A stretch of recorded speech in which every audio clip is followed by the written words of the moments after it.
Assalamualaikum warahmatullahi wabarakatuh. Tamu saya luar biasa, anak muda, Kasep.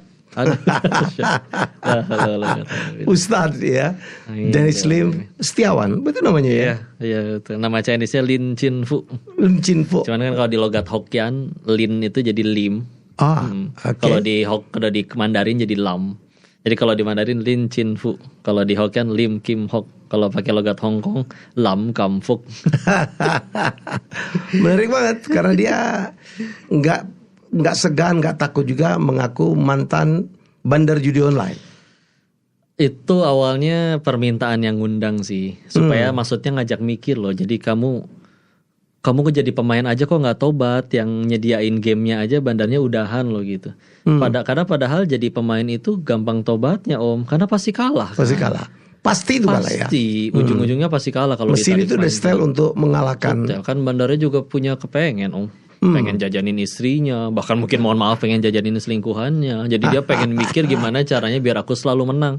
Kalau memang ada cara untuk jadi kaya dengan cara jadi pemain, ya dia juga gak mau jadi bandar, ngapain capek-capek jauh ke Kamboja dengan segala resikonya. Oke. Ya gitu banget. Tapi kenapa orang jadi ketagihan gitu ya, judi online? Dan korbannya banyak sekali Dan. Nggak bisa dibilang ketagihan kalau kata saya Om. Kok? Lebih tepat, ketagihan itu kalau narkoba iya. Ya, addicted. Tapi addicted. Ini kan tapi kalau kita menang, berhenti pun atau di tubuh tuh secara fisik nggak terjadi apa-apa kan? Oh, iya kan? Nggak masuk ke darah gitu ya? Nggak masuk ke darah. Tapi yang paling repot itu kalau orang Sunda menyebutnya kebelejog. Maksudnya kayak gini, contoh ya. Hari ini masih ada sisa duit 500, besok udah gajian. Daripada habis, mendingan jadi 20 juta. Barangkali. Ternyata dikasih menang. Ingat gak ada yang jago? Adanya yang dikasih menang. Oh, menang itu dikasih? Dikasih, memang ada turnya, ada gilirannya. Ada gilirannya, ya, karena kalau selalu main selalu kalah juga orang gak akan ada yang mau main nanti. Jadi pasti ada giliran, dikasih menang. Tapi tentu kalau ditarik panjang enggak lah. Anggaplah ternyata dapat 20, biasanya 10-nya jadi barang, 10-nya main lagi. Kalau jadi barang pun dijualnya pasti gampang karena ngerasa dapat. Maka kenangan indah itu ada kan. Tersisalah bulan depan, ada sisa gaji lagi. Bulan lalu aja jadi 20 juta. Jadi cap tiau nih. Kenapa besok gak keulang lagi nih? Besok udah gajian ini. Kalau kalah ngeles. Iya. Menangnya kemarin lebih banyak. Lagian gue tinggal taruhan 1 juta, hanya dengan sekali kemenangan duit yang GoPay balik. Kalau 1 jutanya kalah, tinggal taruhan 2 juta. Hanya dengan sekali kemenangan duit yang kalah dan modalnya balik. Kalau kalah lagi 2 jutanya, tinggal taruhan 4 juta balik. Didobelin terus. Dobelin terus. Pertanyaannya, kalau gajinya tinggal 4 juta, emang cuma 4 juta. Pilihannya kan nahan lapar sampai bulan depan, atau maksain nyari duit 8 juta, kan hanya dengan sekali kemenangan balik duit gue. Itu berapa? Kecanduan kali ya? Itu jatuhnya lebih ke apa bahasanya? Tergelincir kalau kata saya. Karena setelah akhirnya dia 8 juta kalah nih dengan ngegade motor teman, dengan ngejual gelang mamanya. Pilihan dia tinggal nyari uang 2 kali lipat untuk main, atau ya digebukin teman, dilaporin polisi atau apa. Dan gak semua orang rela kehilangan uang yang mungkin dia tabung bertahun-tahun bahkan berbulan-bulan hanya untuk kalah dalam 1 malam. Jadi di pikiran dia udah mentok, di mana aku bisa dapetin uang secepat itu sesegera mungkin. Ya situ. Nah bandar kalau udah nyampe di titik itu lewat algoritmanya udah tinggal di setting, gak akan dikasih menang lagi karena dia sudah mentok. Dia nggak punya pilihan lain selain di situ. Nah kebanyakan orang yang nyampe akhirnya habis-habisan sampai judinya sampai hancur lebur, sampai utang banyak, itu kan kalau udah nyampe titik itu, ya kan. Nah jadi bukan karena setiap kali kita berhenti main itu nggak ada ceritanya bandar ngirim tukang pukul ke rumah kita buat nyekek anak kita. Kalau nggak taruhan, gue cekek anak lu, nggak pernah ada. Jadi yang dilawan tuh diri sendiri. Sebenarnya, iya. Diri sendiri. Jadi diri sendiri ya. Oke. Apa ya? Penasaran kali ya Dene? Lebih tepat ya.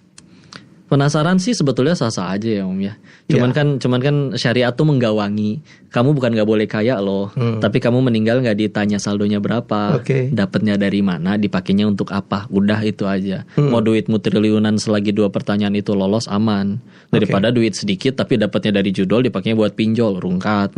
Jadi bukan gak boleh sebetulnya penasaran. Lagian toh sebetulnya kan kalau mau jujur Om, orang yang pada pengen kaya tuh gara-gara satu aja, karena belum pernah kaya aja aslinya. Dan orang-orang yang udah beneran pernah kaya, apakah dia ngerasa sebahagia itu? Enggak juga. Akan ada harinya dia nyobain makanan, oh ternyata daging sama tempe sama 5 cm, bedanya di lidah. Nyampe perut sama. Dia bisa beli 1000 restoran pun, emang muat bahkan 1000 porsi. Tetap 2 porsi. atau nggak akan lebih banyak dari yang disanggupin dari lambung. Jadi ya orang biasanya karena belum pernah. Makanya orang yang udah sepuh biasanya lebih bijak. Kenapa? Udah nyobain semua. Kan nyobain kayak udah, kecewa ke orang yang dia sayang udah. Jadi dia sudah di titik siapa lagi dong yang nggak akan ngecewain. Tinggal Allah. Pas nyari Allah beneran, bener ya nggak kecewa. Tahu gitu dari dulu. Tapi kenapa korbannya banyak banget ya? Awalnya? Iya. Awalnya karena saya cek ya. Terus awalnya kayak begini. Saya sih ngelihatnya salah satu awalnya. Dulu kami masih sosokan punya nurani Om. Jadi yang main tuh minimal 500.000 lah atau 100.000. Yang mohon maaf ya, orang yang masih punya duit 500.000 buat main bisa jadi pemasukannya 20 juta sebulan. Orang yang punya kemampuan dapat 20 juta sebulan bisa jadi kecerdasan finansialnya masih cukup oke lah. Dia tahu kapan harus berhenti, dia kapan harus berapa yang boleh dimainin untuk supaya nggak ganggu dapurnya. Tapi ketika akhirnya tambah banyak yang pengen jadi bandar, akhirnya kan kayak ayam geprek Om. Akhirnya jadi orang pada banyak buka gitu. Nah ibarat kolamnya segitu-gitunya, ikannya segitu-gitunya, yang mancing tambah banyak. Berarti gimana? Adu-aduan murah kayak ayam geprek. Berarti yang tadinya minimal 100, 500 diturunin 10.000 juga kita terima. Permasalahannya orang yang punya duit 10.000 siapa? Tukang parkir, anak SMP. Rakyat ya. Mereka kan nggak punya kemampuan manage finansial sebagaimana yang tadi. Ini Dan, 1.200 triliun omset judi online 2025. 1.200 triliun. Ya, itu hampir separuh dari APBN Indonesia loh. Gelo. Gelanya benar gelo. Innalillah. Tapi ya kadang-kadang bisa disebutnya omset sih ya. Berarti bisa dibilang turnover. Karena kalau dibilang nanti sama untung bersih, ya kan kita mohon maaf ya Om ya, bayar upeti dan segala macamnya juga. Upetinya gede banget ya. Upeti dulu kami 3-4 miliar sebulan harus ready. Dari tempatmu kerja aja? Yang kami buka ya. Saya buka kalau sampai akhirnya kami buka kasino sendiri pun ya segituan. Kamu buka kasino di mana? Di Poi Pet itu di Kamboja, Thailand. Kamboja. Perbatasan Kamboja. Perbatasan Thailand dan Kamboja. Memang di situ udah seperti dilokalisasi sih Om. Jadi memang di situ tuh isinya resort kasino semua. Oke. Gitu. Jadi diperbolehkan oleh pemerintah sana ya. Aslinya tadinya boleh. Udah gitu kan diilegalkan lagi, nggak bolehkan lagi. Tapi kan yang sudah berdiri tetap diizinkan untuk tetap running. Kenapa jadi banyak orang Indonesia di situ? Mereka nanti istilahnya nebeng license yang udah ada Om. Jadi nanti mereka akan sewa kantor di kasino yang sudah ada. Yang kalau naudzubillah lagi, kalau misalkan digerebek gitu ya, mereka tinggal diakui sebagai subunitnya dari kasino yang udah punya license dari dulu itu. Aman kalau kayak begitu. Ada upeti ke dalam juga dong ya? Jadi upetinya macam-macam, ke yang punya kasino sebagai kita istilahnya nebeng license-nya dia. Dan sebagian memang ada yang orang Indo juga, nggak semuanya orang Kamboja. Atau memang orang Indo nikah sama orang Kamboja untuk supaya lebih mudah dapat license dan macam-macam. Oke. Gitu.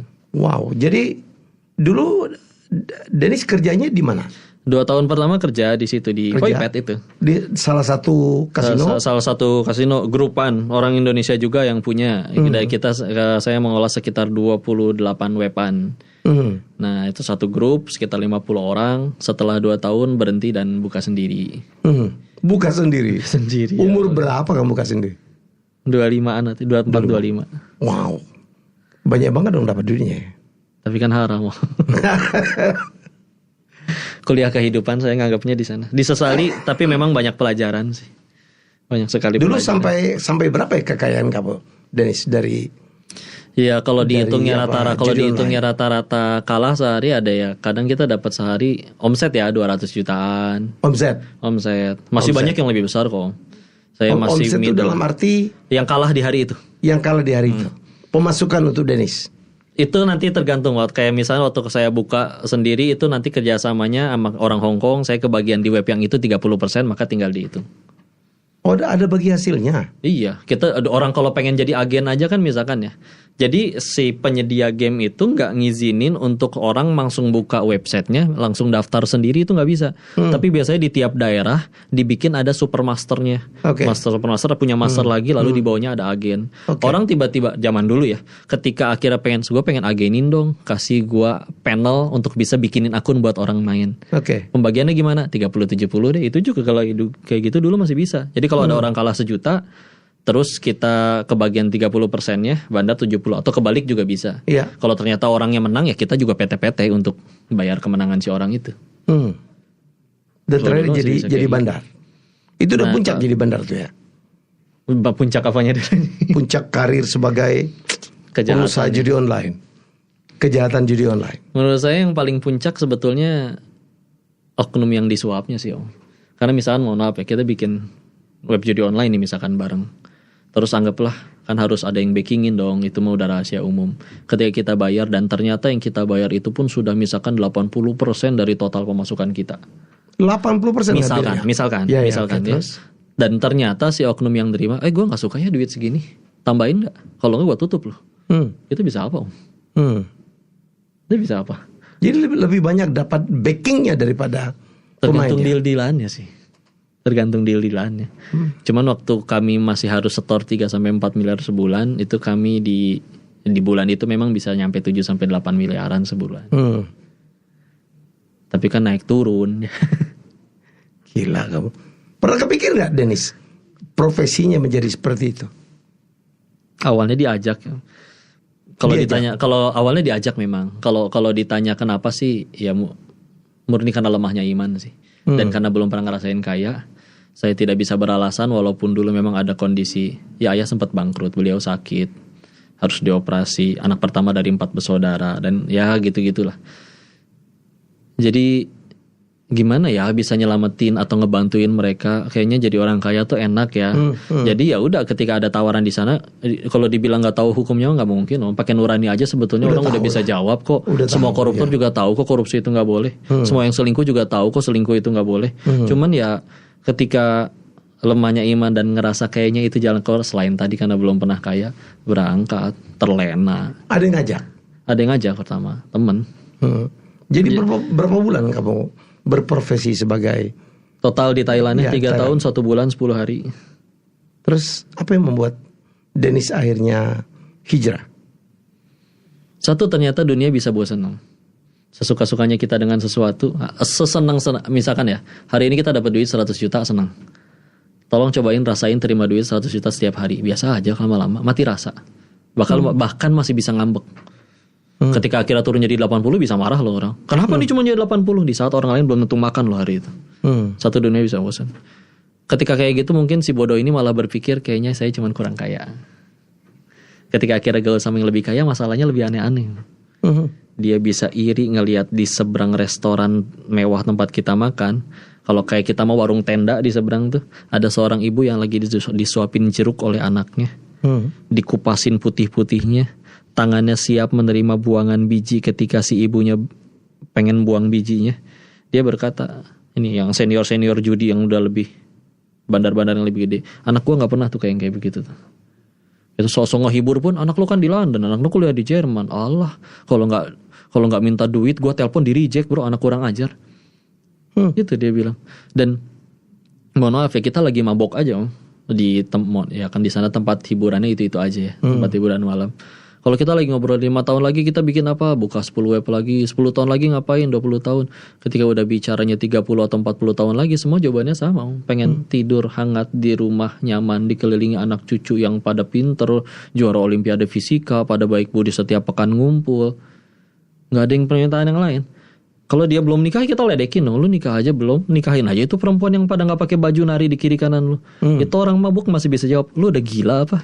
Masa gua jadiin perempuan kayak gini jadi ibu dari anak-anak gua? Jadi mbak logiknya masih jalan. Masih jalan sebetulnya mah. Kalau dipikir-pikir, jadi oke, ternyata orang yang di bidang itu pun nggak pengen selamanya di Kang Tau ini di bisnis kayak begini ya. Si bodoh ini tetap enggak, pasti ada orang yang udah puluhan tahun di bidang ini tetap dia kaya sampai happy ending lah. Tidur di rumah hangat dikelilingi anak cucu yang pada rupawan dengan duit yang tidak habis-habis. keliling sekian banyak kasino, coba ngobrol sama karyawan terlamanya, cari ownernya di mana, nggak ada yang happy ending om. Ini ownernya di mana? Mati HIV/AIDS. Ini ownernya kemana? Masih di penjara, dikhianati anak buahnya. Yang masih kaya ada nggak? Ada sih, tapi kan agak gila ya, anak-anaknya mati overdosis narkoba semua. Nggak nemu satupun yang happy ending. Dan yang membosankan, yang di situ nggak pengen selamanya, dan nggak ada yang berakhir bahagia. Saya nyampe di titik, oke, berarti gue cepat atau lambat emang harus berhenti. Tinggal pilihannya mau berhenti sendiri atau Allah paksa buat berhenti. Karena orang yang akhirnya bisa berhenti dari bisnis itu memang ada yang harus bui dulu. Mohon maaf, bahkan penyakit kelamin dulu, ditinggal anak istri dulu. Masa harus nunggu gitu? Udahlah, berhenti. Kalau ujung-ujungnya gue tahu harus berhenti, kenapa nggak dari sekarang gitu? Kenapa nggak dari sekarang? Cuman takut om, kalau berhenti mau mulai dari mana? Mulai lagi dari nol di Indonesia. Jadi ngeri juga. Dan si akal yang amat sangat dibanggakan ini, karena dulu kiri kanan mohon maaf om, pecandu narkoba itu banyak sekali. Di sana karena tanpa hukum semua tukang ojek aja jualan narkoba. Tapi saya nggak pernah nyentuh sedikit pun jenis apapun, karena saya tahu yang saya dapat itu dari mikir. Dan narkoba itu teman-teman saya jadi pada dongo kalau diajak ngobrol tuh nggak nyambung kalau lagi nggak pakai obat. Maka saya nggak mau nyentuh. Tapi jadi ngerasa so pinter karena nggak nemu anak seumuran yang lebih kaya dari saya waktu itu. Tapi si akal yang dibanggain itu buntu ketika mikir saya harus udahan. Tapi di Indonesia mau ngapain nih? Mikirnya gitu. Takut ya? Rezeki. Tahu-tahu di kasino lihat handphone, nonton YouTube, terus yang muncul videonya Agim. Yang ngomongin janin. Janin dalam perut ibunya emang bisa apa? Kerja gak bisa, sholat belum bisa, tapi ibunya makan apapun, nutrisinya masuk ke janin. Itu janin yang nyari rezeki atau rezekinya yang datengin janin? Rezeki datengin janin. Terus kamu udah gede, udah bisa kerja, bisa sujud sama Tuhanmu, segitu ragu sama Allah.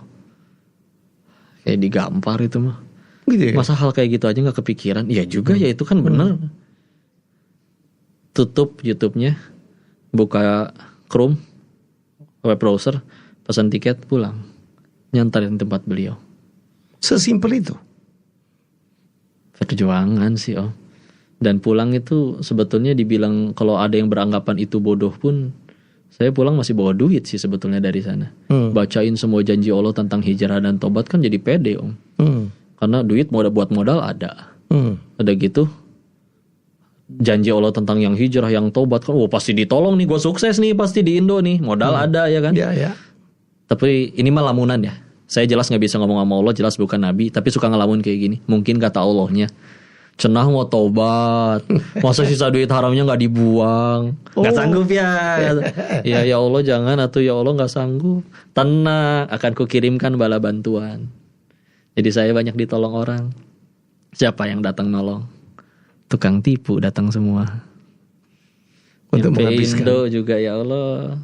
Bro, lu berhenti yang di sana? Gak mungkin dong di Indo lontang-lantung. Ya udah, nih gue ada bisnis nih, proposalnya kita teman dari lama, lu tinggal taruh duit segini, tiap bulan lu tinggal terima duit keuntungan segini. Menguntungkan bukan? Apakah ini jawaban dari hijrahku?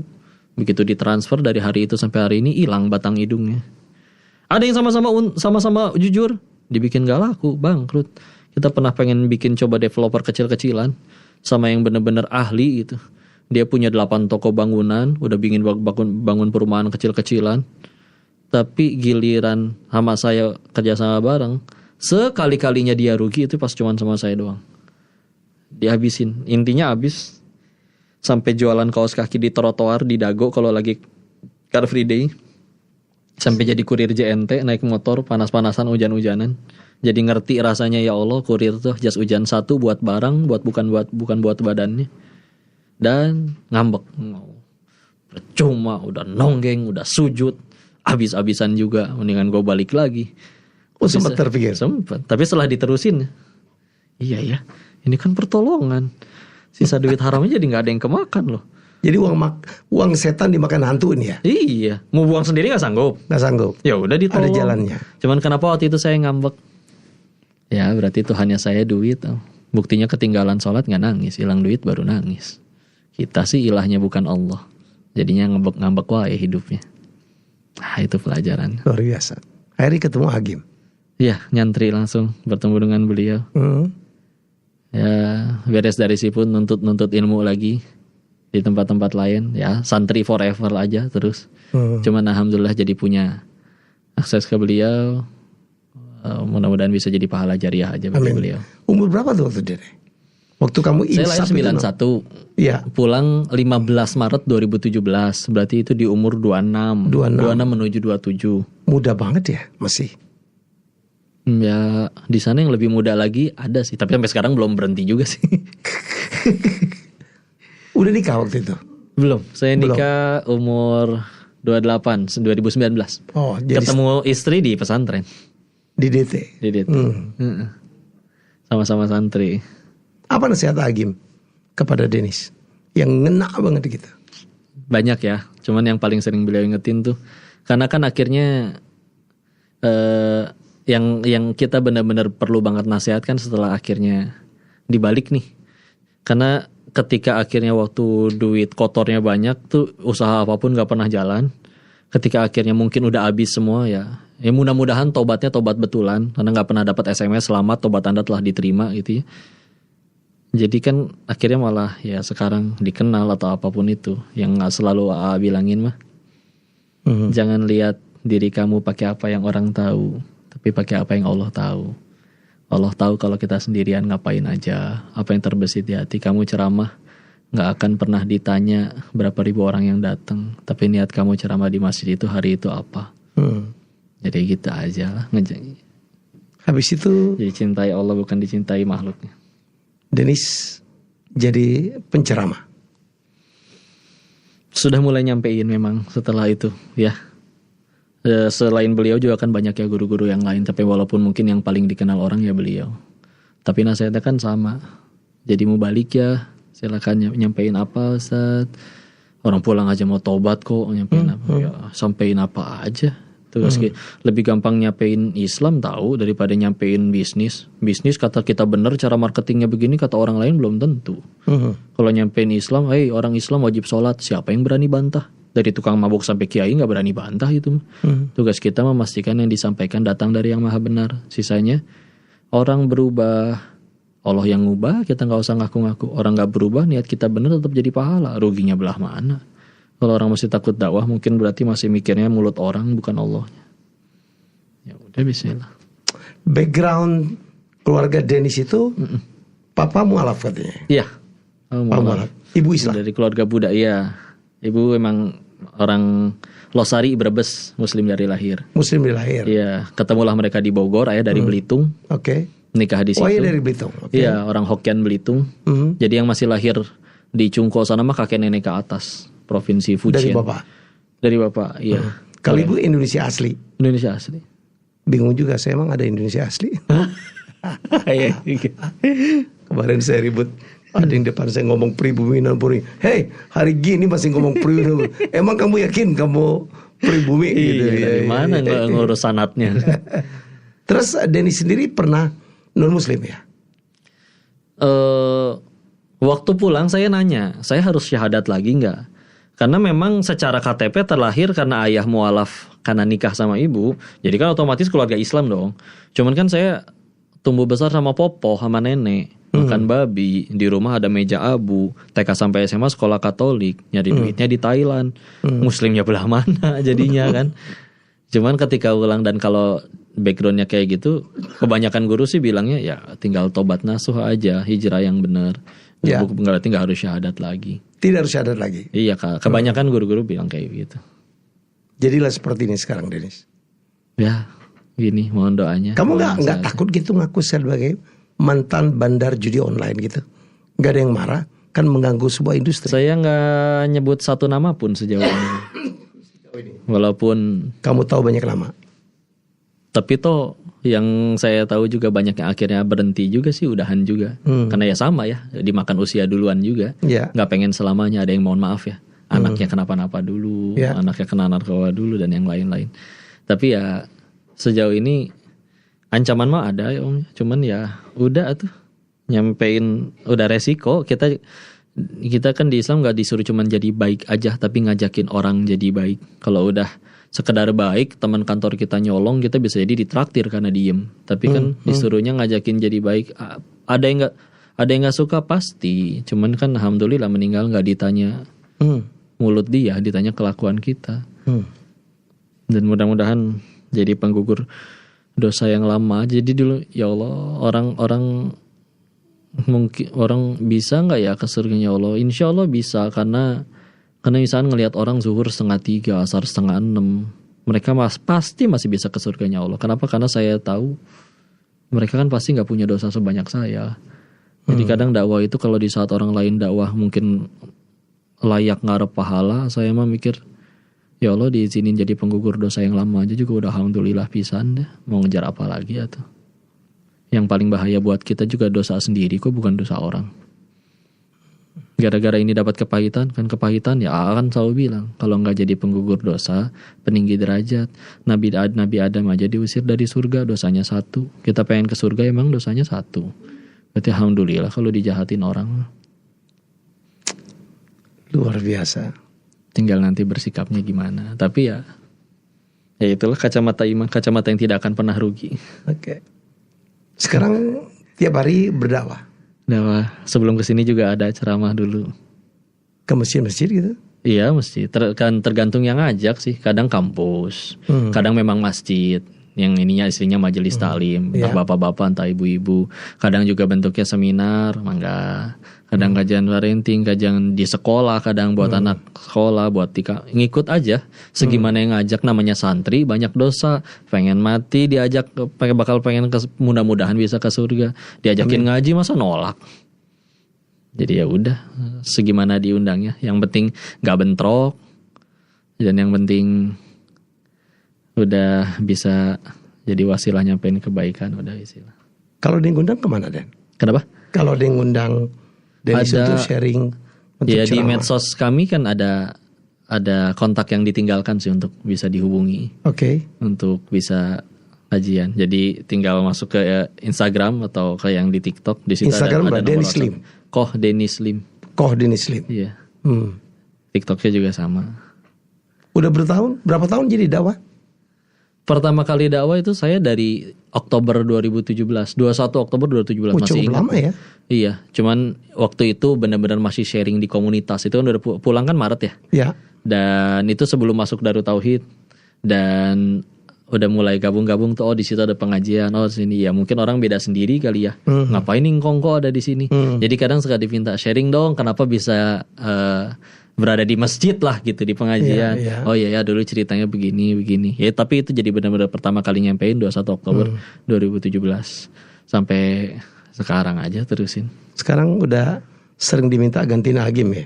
Kalau beliaunya bentrok aja. Beliaunya sendiri kan masih Masya Allah. Masih terus aktif. Sambil ya undangan yang ada aja. Cuman ya kadang kayak siangnya kosong, tapi pagi dan sorenya di Jakarta. Siangnya kosong pun permintaannya di Makassar kan nggak mungkin. Jadi ya kita kadang tampungin, nanti ya udah yuk udah kekumpul nih misalkan Makassar ya berangkat sana 3 hari penuhin permintaan. Sekarang katanya belajar dari Safi Antonio juga ya? Ya akhirnya diajak beliau untuk nerusin ke S2 Ekonomi Syariah. Ya siapa yang nggak mau namanya belajar mah dipersilakan. Jadi ya udah ke siapa aja. Dari guru yang hebat lagi ya. Alhamdulillah belajar ketemu orang-orang baik, orang-orang hebat. Mudah-mudahan bisa ikut kecipratan baiknya. Amin. Amin ya. Gitu Om, mohon doanya. Iya dong. Keberkahan apa sih Dan didapat setelah kamu hijrah? Yang di paling hati mahal gitu, ya. Satu jelas tenang ya. Karena kita punya sudut pandang yang akhirnya nggak bisa minus, nggak bisa rugi. Bukan berarti nggak bisa sedih ya. Cuman kalau dulu mungkin orang sedihnya ketika dicaci, dihina. Sekarang sedihnya ketika Allah dan Rasul dihina. Kalau dulu kecewanya ketika dikecewain orang. Sekarang kecewanya kalau kemarin bisa tahajud kok tadi malam kok nggak bisa tahajud sih. Jadi tetap masih bisa ada rasa kecewa. Cuman kecewanya tuh ke Allah gitu. Ke diri sendiri ketika disambungin ke Allah. Hidupnya berubah dari yang bertanya mana yang aku suka, sekarang mana yang Allah suka. Dari yang tadinya bertanya apa aku sudah bahagia, sekarang bertanya sudah berapa orang yang kubahagiakan. Dan akhirnya kan bisa nyenengin orang yang disayang sih. Kadang kan nggak tahu ya, saya sih ngerasanya udah tambah tua juga. Tapi ketika tambah tua itu nanti bahagianya memang bergeser ke orang-orang sih. Ngelihat ayah ibu seneng, ngelihat mereka berkata bersyukur punya anak seperti ini, ngelihat senyumnya anak-anak meskipun masih bayi, senyumnya istri. Ya namanya laki-laki lah Om. Kita bak-bak di luar sana bonyok selagi yang di rumah bahagia juga seneng. Kita lagi seneng di luar sana, tahu-tahu nyampe rumah orang yang kita sayang lagi sedih, kita juga pasti ikut sedih. Cuman udah nggak tentang diri sih. Jadi dan akhirnya apapun jadi kebaikan karena ujung-ujungnya tadi ngelihat pakai kacamata iman kan nggak ada ruginya. Itu bisa gitu ya. Kamu punya pandangan seperti itu gitu. Karena ujung-ujungnya harusnya bakal mandang kayak gitu sih Om. Cuman kan ada yang lebih awal, ada yang nanti terakhir setelah tahu-tahu udah umur 60 kecewa dengan ini itu sudah terima semua. Yang sampai mati juga enggak. Makanya kan justru karena misalkan sampai ada yang sampai wafat nggak kayak gitu juga. Jadi mikir, oh berarti tuh hidayah tuh semahal itu gitu. Maka kalau ibarat kita punya benda yang mahal kan kita pasti taruh di brankas, pasti benar-benar dihargain banget gitu. Terus gara-gara sudah sadar ya akhirnya ya bismillah dijaga atau juga dibagikan. Karena ya mau sampai kapan atau hidup teh ternyata nggak cuman ngejar yang aku suka. Bukan nggak boleh sih, cuman kata siapa yang aku suka teh baik melulu. Gitu kan. Kita dulu juga kecil doyan permen, pas sakit gigi malah diomelin. Ya. Jadi ya aslinya mah udah pada tahu. Cuman penasaran aja kali orang belum nyobain. Jadi udah punya anak deh. Udah menantinya 5 tahun. Alhamdulillah udah lahir sekarang usia 8 bulanan. Kembar ya? Kembar. Lain lagi tuh kebahagiaannya. Atau bertambahnya sebuah tanggung jawab. Ya kalau kita bicaranya ayatnya amwalukum wa auladukum fitnah ya. Hartamu dan anak-anakmu fitnah. Fitnahnya kalau fitnah dalam bahasa Arab kan apapun yang menggoda keimanan. Ya kita sibuk mikirin jangan fokus sama pemberiannya sih, fokus sama pemberinya. Dulu sebelum punya anak mungkin ibadahnya digetolin, kalau setelah ada anak malah kendor, berarti fokus sama pemberiannya dong. Ibarat saya ngasih om pulpen lah, mungkin makin nyampe rumah dilempar. Tapi kalau misalkan yang ngasih pulpennya Rasulullah, kayaknya kita bingkai kan. Nah ini yang ngasih segala kita titipan kan Allah gitu. Jadi hargai siapa yang ngasihnya gitu. Dan sesuatu baru jadi baik kan standarnya sederhana, bikin tambah dekat sama Allah enggak? Jadi kalau misalkan ini ada, harus bikin tambah dekat sama Allah. Dan kalau misalkan standar bahagia harus banyak uang dulu doang, tapi uangnya nggak bikin tambah dekat sama Allah, ya kita secapek-capeknya kerja kalah sama koruptor juga kok. Ya. Cuman ya kan hancur mereka mah di hadapan Allah. Jadi surah adil. Kalau bahagia harus punya semua-muanya dulu, Allah dong yang nggak adil, kan yang bagiin Allah. Enak tenang jadinya. Papa dan mama masih hidup? Sehat, alhamdulillah. Di Bogor, si papi masih ke toko setiap hari. Apa jual apa? Ikan asin? Ikan asin. Di mana? Di Lawang Seketeng, Surya Kencana, Bogor. Di seberang Bang Panin tuh, nah tokonya tuh. Cari aja kok Ahok di situ. Namanya Ahok ya, cuman bukan Ahok gubernur. Sama-sama Belitung tuh. Iya, Belitung juga. Iya. Satu kampung halaman. Jual ikan asin. Iya, dari dulu. Walaupun ya papi dulunya juga sempat ya begitu ya. Kami tahu bisnis kasino juga dulu kan sebelum 2004 ke bawah banyak juga kasino yang lokalan yang di Indo. Nah papi sempat di bidang kayak gituan juga. Cuman semenjak lahir anak perempuan terakhir itu benar-benar berhenti. Udahan gak mau lagi. Mami di rumah? Mami aktif jualan online di rumah. Dulu ngedidik anak-anak, gantuin. Ya. Ibu yang luar biasa. Sabarnya. Pada momen mana ya, apa begitu anak kesayangannya pulang gitu dan insaf gitu, gimana ya ininya, apa sambutan dari sang mami terutama? Dia tahu kamu kerja di sana ya? Tahu. Dan dia tahu kerjamu apa? Tahu, cuman ya gitulah orang tua kan, sebandal-bandalnya anak. Tetap anakku gitu kan. Ya itulah orang tua ya. Kadang rumah itu bukan bangunannya kan, tapi orang-orang yang ada di dalamnya. Jadi ya yang mereka mah ngasal ngelihat saya ada deket kumpul aja udah senang, udah bahagia, udah alhamdulillah. Meskipun waktu itu ya yang amat sangat tidak bisa dibilang jadi anak yang baik juga. Cuman ya udah istilah Apalagi ketika tahu dalam Islam posisi orang tua itu semulia itu. Jadi ya udah nih mumpung masih ada waktu, nebus ke mereka aja. Sana sabarnya luar biasa dulu juga kan. Wah, kayaknya semua film Indosiar nggak sebanding dengan perjuangannya Mami lah. Dulu ya kita tahu karena dulu ya papinya juga sempet dia bisnisnya seperti itu juga. Orang-orang luar biasa. Kita nggak bisa milih terlahir dari keluarga yang mana, tapi insya Allah bisa milih mau mati dalam keadaan seperti apa. Mudah-mudahan husnul khotimah. Ya karena itu adalah pilihan ya.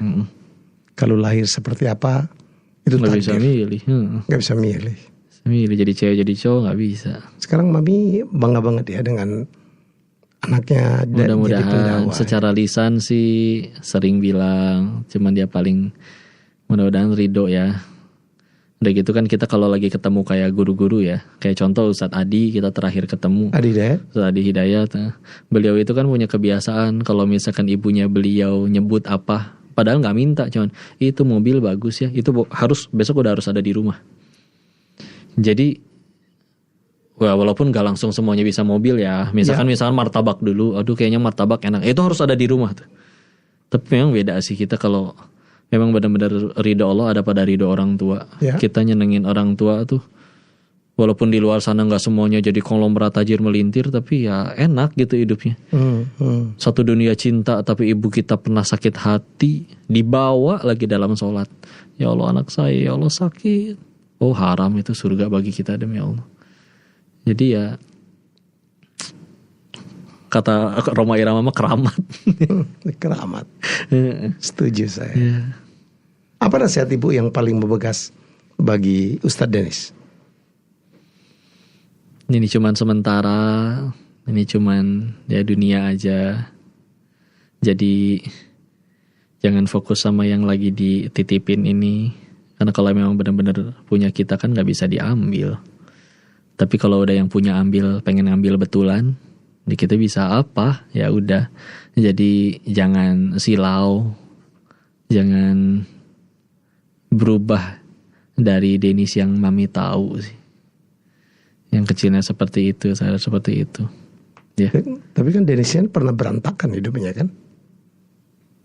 Wah, bukan berantakan loh, kalau jahatin orang kan jatuhnya.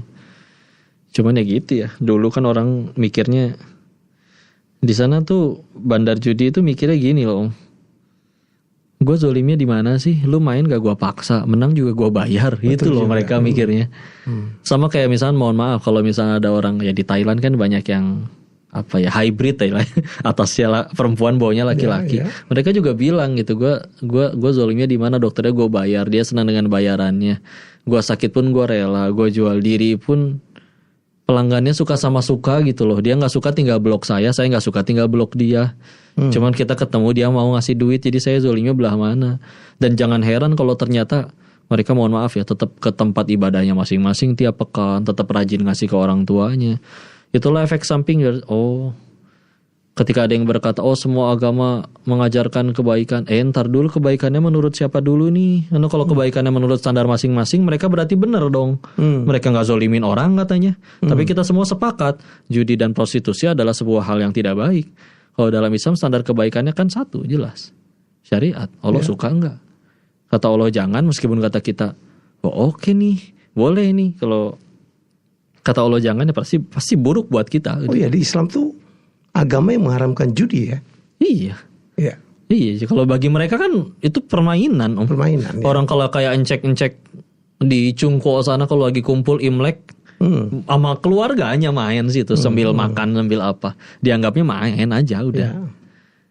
Cuman ya mereka kan mungkin tahu kapan berhenti ya. Jadi ketika nyampe ke Indonesia, aduh memang masalah sih. Sama bapak dekat juga? Dekat sama papi juga. Kadang suka beliau yang ngajakin pengen apa, makan apa, main apa. Dan yang saya padahal tahu gitu. Main bowling yuk di Botani, ada nama mall ya di Bogor. Botani saya tahu ya. Botani. Saya tahu itu sebetulnya bukan pengen main bowlingnya, cuman biar ada alibi pengen ketemu kali. Karena saya juga mikir ya, kadang namanya tambah tua, kadang kalau ngeliatin istri juga kadang kita ngobrol ya, kita tuh sebentar tahu. Nanti punya anak laki-laki umur 25-an harus bertanggung jawab atas istrinya. Kalau perempuan ikut sama suaminya. Terus yang tersisa apa? Udah tinggal aki-aki sama nini-nini di rumah. Yang cuman berharap anak cucunya datang seminggu sekali. Terus serius kita pengen menghabiskan itu semua dengan sambil bertengkar, ngambek. Kita tuh bukan saling bermusuh, kita tuh bukan musuh. Aku bukan musuhmu, kamu bukan musuhku.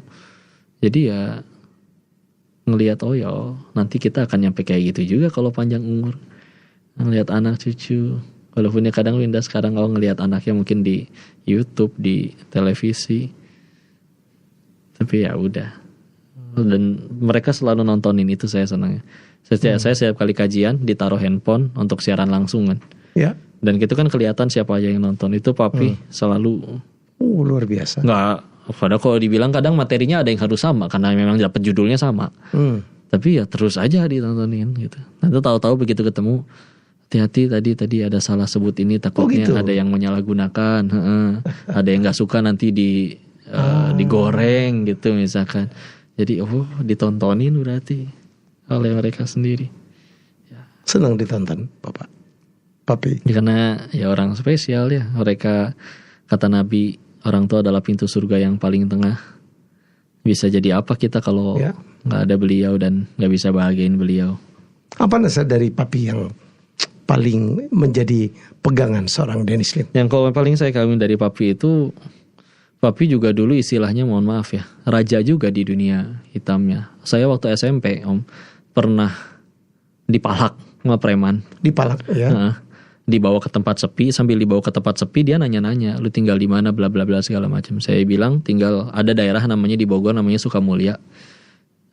Karena dia nggak tahu Sukamulya, saya nyebut yang kira-kira mungkin preman tahu namanya. Saya nyebut waktu itu adalah tentara yang jadi oknum tentara yang jadi backingannya papi dalam bisnis hitamnya. Saya, Bang Dolar, kok Ahok tahu nggak? Hah, lu siapanya? Lu ini ya, saya anak. Udah pulang, jangan bilangin ke ini ya. Apa gua begitu? Dan dia punya seperti itu. Dan kadang dulu bagaimana beliau dulunya ya, dengan apa yang dipunya, dengan tentu meskipun bisnis seperti itu, tapi ya beliau sayang sama kami. Dan ketika akhirnya sudah benar-benar untuk anaknya, ketika benar-benar sampai mulai jadi kenek truk ikan asin yang ngangkutin ikan asin dari Bogor ke Sukabumi bolak-balik kemanapun itu, yang digaji sebulan cuma 15.000, anak 4 gitu. Yang padahal kalau pengen balik lagi ke dunia yang lama bisa-bisa aja. Tapi beliau menunjukkan bahwa orang tua tuh kalau udah demi anak bisa segitunya gitu. Maka ya sekarang anak yang dia udah bela-belain sampai segitunya, ya harus juga benar-benar jadi pahala jariah yang ngalir aja bagi beliau. Saya ngeliatin itunya aja sih, bagaimana beliau sampai yang kurus, sampai yang ya tahulah orang tua, kami udah kenyang buat kamu aja, padahal bisa jadi terakhir makannya sehari yang lalu. Gitu. Ya kan kita waktu akhirnya papi jatuh kan uang sekolah 8 bulan gak kebayar. Dan kok pinjem duit dong, karena dulu saya uang jajannya 1.000 atau 2.000 sehari, 1.000-nya saya tabungin, nabungnya lagi di dompet karena segitu-gitunya. Pinjem ya, kekumpul waktu itu ingat ada tabungan 21.000. Ya. Saya masih kelas 3 atau 4 SD. Buat kita beli beras sama-sama ya. Itu kondisi lagi udah habis semua. Karena papi berhenti, ya istilahnya lagi masa pembersihan sama dari bisnis haramnya ya. Jadi ya udah sama-sama beli beras, numpul bareng.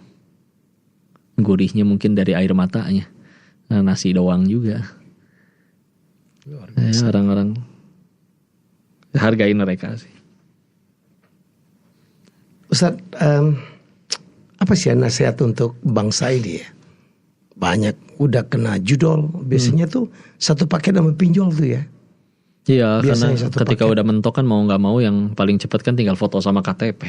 Iya. Dijual. Jadi ya takut sama Allah deh. Kadang kalau ada yang bilang Gimana cara berhenti dari judol? Harus direhab kah? Ketemu psikologi kah? Ketemu psikolog kah? Psikiater kah? Bukan yang gak setuju ya. Tapi saya berhenti juga gak ketemu psikolog atau psikiater. Tobat aja gitu, nyari Allah aja gitu. Dan ada juga yang udah ketemu psikolog dan psikiater, mohon maaf, mungkin pun ada yang sembuh berhenti, tapi juga ada yang ngulang lagi. Cuman ya karena satu, nggak mungkin bukan karena nggak tahu hukumnya, tapi karena nggak yakin sama Allah.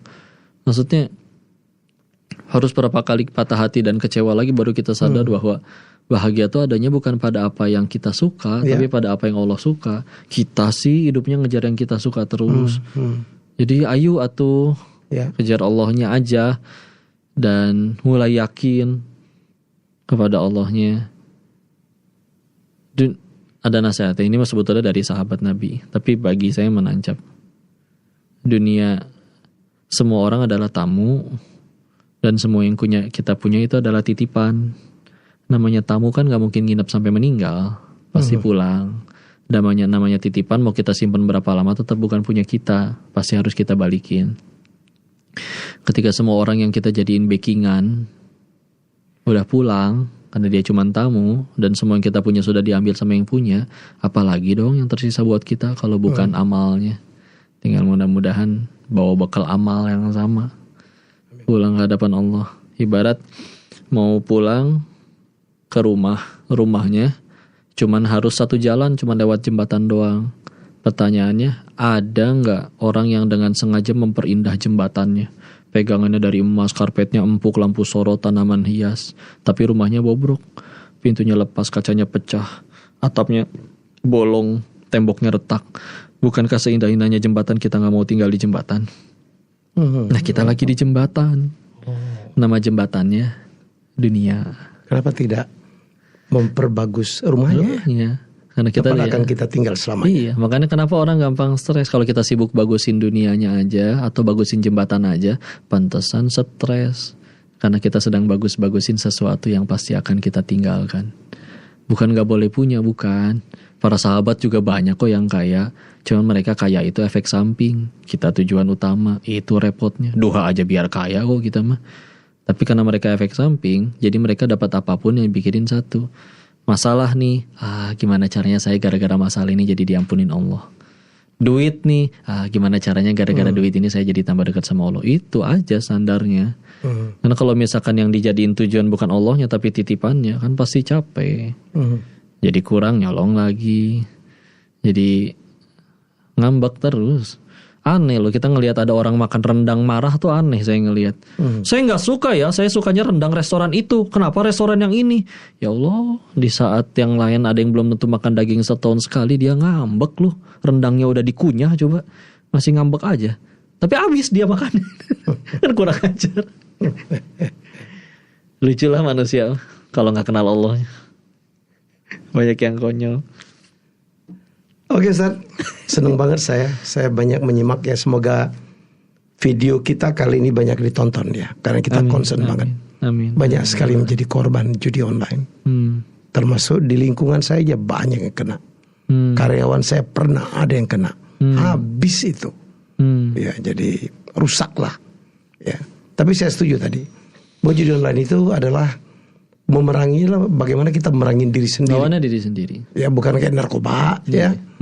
Narkoba mungkin udah masuk ke badan. Masuk ke badan ke gitu. Otak. Udah gak bisa dikontrol gitu. Ini bisa kita kontrol. Bisa. Dan pengontrol yang paling luar biasa adalah Allah. Bisa. Tempat mengadu satu-satunya.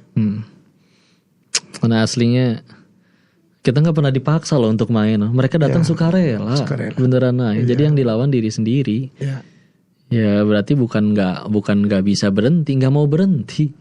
Atau bahkan ketika ditanya kenapa bisa nggak judi online hilang dari Indonesia, bukan nggak bisa, ada pihak yang nggak mau hilang.